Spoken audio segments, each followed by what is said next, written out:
कोण होतीस तू, काय झालीस तूच्या आजच्या भागाची सुरुवात होते सुलक्षणापासून. तर आता इथे सुलक्षणा उदयचा फोटो जो पडलेला असतो ते हातात घेते आणि आता ती टक लावून बघते त्या उदयच्या फोटोकडे. तर आता तो फ्रेम तुटलेला असतो. असा कसा पडला हा फोटो असं म्हणते आता सुलक्षणा. ही फ्रेम अचानक कशी काय पडली असं म्हणते आता अमृता. हा काय वाईट संकेत तर नसेल ना असं म्हणते आता अमृता. तर बघा प्रेक्षक, अमृतानेच पाडवलेला असतो हा फ्रेम.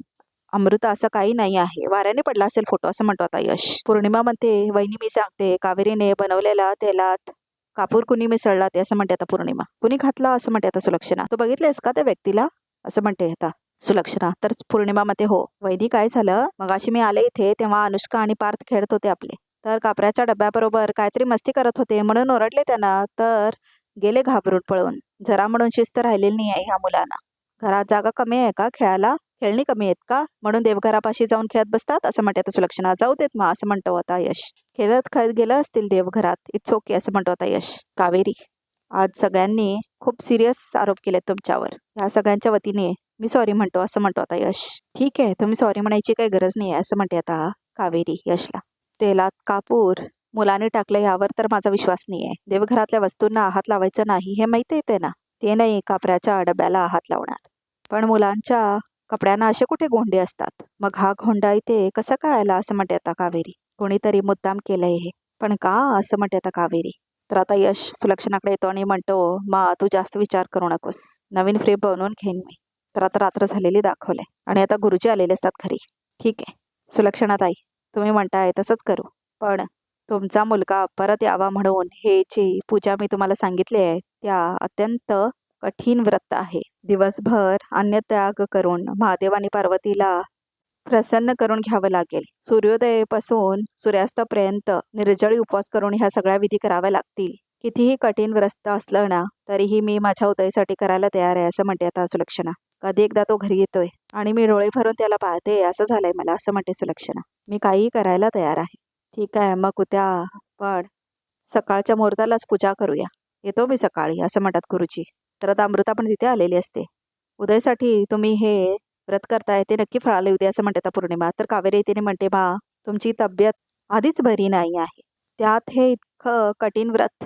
तर आता अमृता म्हणते कावेरी वहिनी, आहो महादेवाचा आशीर्वाद असला ना तर कितीही कठीण व्रत असला तरी करू शकेल मावशी असं म्हणते आता अमृता. आणि मावशी तुझं मन इतकं निर्मळ आहे की महादेवाला तुझी हक नक्की ऐकू जाईल, तू बघच असं म्हणते आता अमृता. हो पण दिवसभर असं म्हणते आता कावेरी. तर आता यमुना म्हणते कावेरी तुझा काय प्रॉब्लेम आहे का, उदय दादा घरी परत येऊच नाही असंच वाटतंय का तुला असं म्हणते आता यमुना. आणि वहिनी जे काही करतायत ना ते आपल्या मुलासाठी करतायत असं म्हणते आता पौर्णिमा. आणि कुठलीही आई आपल्या मुलासाठी काहीही करू शकते, अगदी काहीही असं म्हणते आता पौर्णिमा. बरोबर आहे असं म्हणते आता अमृता. तू करच हे व्रत असं म्हणते आता अमृता. तुमचं म्हणणं पटतंय मला असं म्हणते आता सुलक्षणा. आणि ही जर का आईची परीक्षा असेल ना तर परीक्षा द्यायला मी तयार आहे.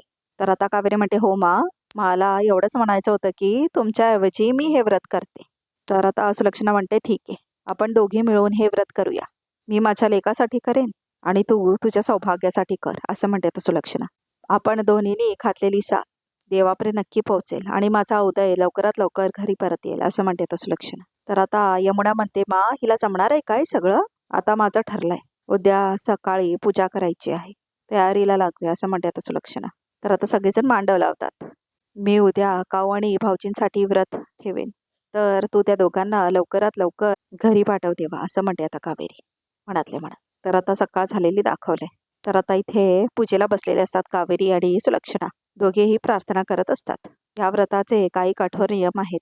सर्वात महत्वाचा नियम म्हणजे ह्या दोघींची पूजा चालू असताना ह्यांना कोणीही मदत करायची नाही. या व्रतानुसार ह्या दोघींनी हा हंडा घेऊन घराबाहेर जायचं, तिथून पाणी भरून आणायचं, प्रथम तुळशीला आणि नंतर शिवलिंगावर पाणी घालायचं. अशा 11 प्रदक्षिणा घालायच्या आहेत आणि हा सर्व विधी ओल्या जमिनीवरच करायचा आहे असं म्हणतात आता गुरुजी. प्रदक्षिणा पूर्ण झाल्यावर शेवटी दुधाने अभिषेक करायचा आणि पुन्हा एकदा पाण्याने अभिषेक करून शिवलिंगावर बेलपत्र, धोत्राचं फळ आणि फुलं वाहायचे आहे. आणि हे सगळं करताना तुम्हाला मौन पाळावं लागेल. मा हे सगळं जमेल ना तुला असं म्हणत होता यश.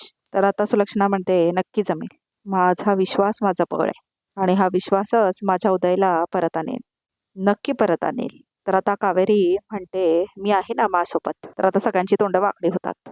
यमुना, काकू, अमृताचा वगैरे. चला आता प्रदक्षिणाच्या मार्गावर जल शिंपडून घ्या असं म्हणतात आता गुरुजी आणि पूजा चालू करतात. तर आता जल शिंपडतात सगळीकडे यमुना आणि काकू. काही झालं तरी माझा विश्वास आणि हा हंडा दोन्हीही टिकून राहायचे आहेत मला. आता ताई तुम्ही हा हंडा घ्या आणि प्रदक्षिणाला सुरुवात करा असं म्हणतात आता गुरुजी. तर आता कावेरी आणि सुलक्षणा उभारतात आणि आता सुलक्षणा हंडा घेते. मा सावकाश असं म्हणते आता विद्या. तर तेवढ्यातच आता आरतीची प्लेट असते ना ती पडते. तर बघा प्रेक्षक सगळा अमृताच करत आहे बघा हा.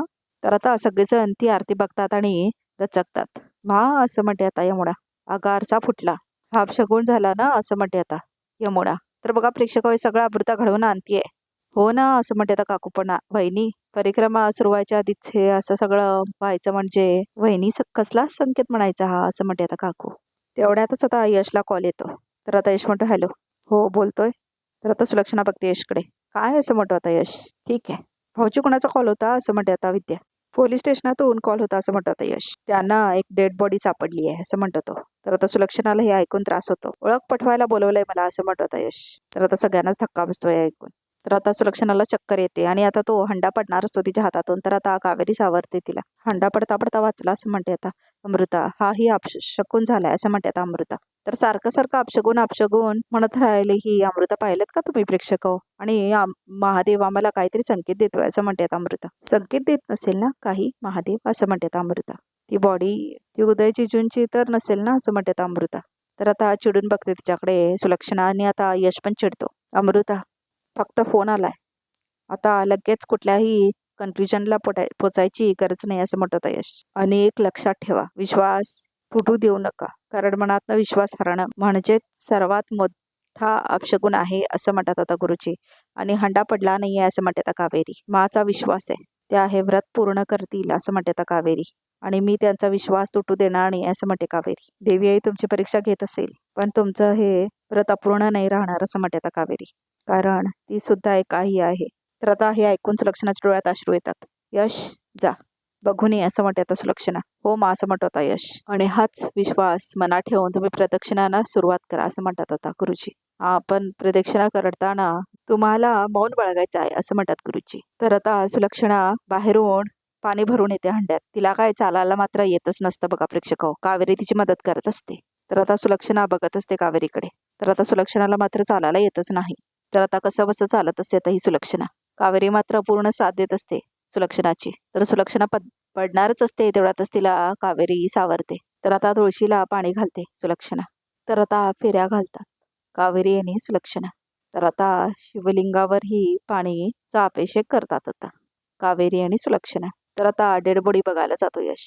तर आता तो डेडबॉडी बघतो. तर आता उघडून दाखवतात त्याला तो चेहरा. मग आता यश बघतो त्या माणसाचा चेहरा. तर आता इथे सुलक्षणा आणि कावेरी मात्र येतात मध्ये. तर आता सुलक्षणाला परत त्रास होत असतो. कावेरी मात्र सावरत असते. परत आता तुळशीला अभिषेक घालतात पाण्याचा आणि आता शंकराच्या पिंडीकडे येतात. आता आपल्याला व्रताचा शेवटचा टप्पा करायचा आहे. 11वी प्रदक्षिणा पूर्ण करून दुधाने भरलेला 11वा हंडा आणून शिवलिंगाला अभिषेक करा असं म्हणतात आता गुरुजी. तर आता तो दुधातला हंडा असतो ना त्याच्यामध्ये आता अमृता वजनाच्या प्लेट्स घालते. कावेरी मात्र सावरत नेते आता सुलक्षणाला देवाकडे, म्हणजे देवाच्या घराकडे. तर आता सुलक्षणा तो हंडा घ्यायला येते. तर आता हंडा उचलायला जाते सुलक्षणा. तर तिला उचलायलाच येत नाही बघा प्रेक्षक हो. तर आता खूप मेहनत करते आणि जरासं उचलते आता सुलक्षणा तो हंडा. तर आता कावेरी बघते ते ही कळशी जरा जास्तच जड का वाटते असं म्हणते आता कावेरी. काही झालं तरी माझं हे व्रत अपूर्ण नाही राहू देणार मी असं म्हणते आता कावेरी. तर आता कावेरी मदत करते आणि सुलक्षणा तो हंडा उचलते. तर आता सुलक्षणा खाली पडणारच असते. तेवढ्यातच आता तिला कावेरी पकडते.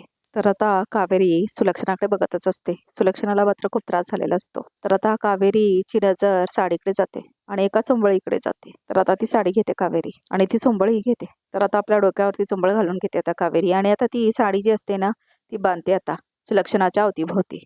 तर आता कावेरी ती घागर म्हणजेच हंडा आपल्या डोक्यावरती ठेवून घेते. तर आता कावेरी मात्र सुलक्षणाला ओढत ओढत आणते आणि आपल्या डोक्यावर तो हंडा ठेवून.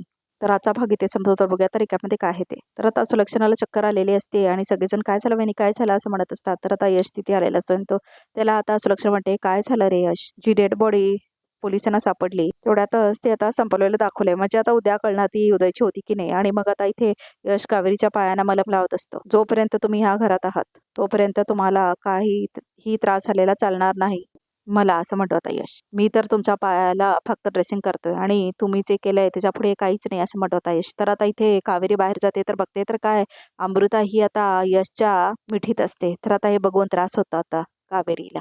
तर आजचा भाग आणि रिकॅप इथे संपतो. तर प्रेक्षक हो, या चॅनलला नक्की सबस्क्राईब करा.